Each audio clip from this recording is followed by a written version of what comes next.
दिल्ली की सर्द सुबह में हवा में फैली धुंध और स्मॉग ने रोज की तरह आज भी प्रदूषण की खतरनाक हवा में सांस लेने के लिए आम जनता को मजबूर कर दिया। आज फिर तापमान गिरा, हवा थम गई और एयर क्वालिटी इंडेक्स यानी कि AQI खतरनाक स्तर पर पहुंच गया। ऐसे माहौल में जहां लोगों को राहत की उम्मीद थी, तो वहीं सरकार ने अचानक वर्क फ्रॉम होम आदेश वापस लेकर नया संदेश दिया। दिल्ली को अब बहुत खराब हवा के साथ अपनी रोजमर्रा की जिंदगी बितानी होगी।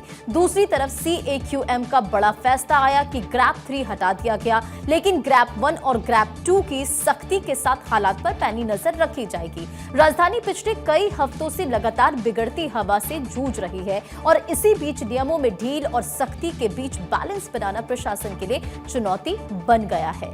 तो दिल्ली में बीते कई महीनों से जहरीली हवा का प्रकोप बना हुआ है और इसके चलते लोगों में स्वास्थ्य समस्याएं देखने को मिल रही है। अब सिर्फ ज्यादा एयर क्वालिटी इंडेक्स का ही नहीं बल्कि सर्दी का सितम भी शुरू हो गया है। मौसम विभाग ने आने वाले 3 से 4 दिनों में टेंपरेचर में गिरावट आने की चेतावनी जारी की। सुबह दिल्ली के ज्यादातर इलाके प्रदूषण के रेड जोन में है, जहां एयर क्वालिटी इंडेक्स 300 के पार दर्ज किया गया है। आनंद विहार में 318 एयर क्वालिटी इंडेक्स दर्ज किया गया है।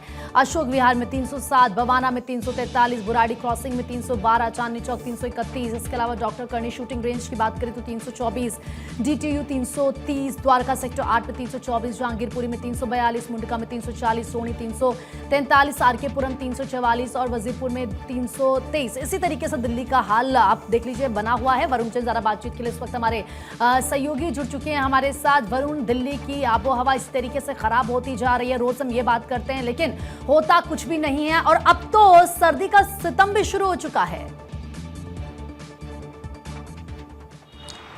देखिए, बिल्कुल सर्दी का सितम शुरू हो चुका है। टेम्परेचर लगातार डाउन जा रहा है और साथ ही जो हवा है वो रुकी हुई है। उसी के चलते जो प्रदूषण है वो लगातार खतरनाक स्तर पर बना हुआ है। और सबसे अहम बात, सर्दियों में जो सांस की दिक्कत, खांसी की दिक्कत लोगों को होती है और ऐसे में जो पॉल्यूशन का जो डबल अटैक है उसने लोगों की दिक्कतें बढ़ा दी है। अस्पतालों, नर्सिंग होम में जो खांसी, अस्थमा से और लंग्स की बीमारी से जो पीड़ित मरीज हैं उनकी संख्या लगातार बढ़ रही है। और ये पॉल्यूशन कैसे कम होगा, कैसे जो हवा है ये साफ होगी, ये सवाल अभी भी सवाल ही बना हुआ है। कई सालों से जो राजधानी है उसकी नवंबर दिसंबर आते कुछ इसी तरीके से हालत ख़राब हो जाती है।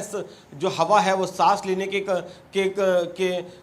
योग्य नहीं रहती। तो ऐसे में अब देखना ये होगा कि सरकार किस तरह के कदम उठाते हैं, क्योंकि जो पानी का छिड़काव, कृत्रिम बारिश से लेकर ग्रैप 1, ग्रैप 2 की पाबंदियां सब कुछ कर सरकारें देख चुकी हैं, लेकिन जो हालात है वो सुधरते हुए नज़र नहीं आ रहे हैं। जी बिल्कुल, हालात सुधरते हुए नजर नहीं आ रहे हैं वरुण।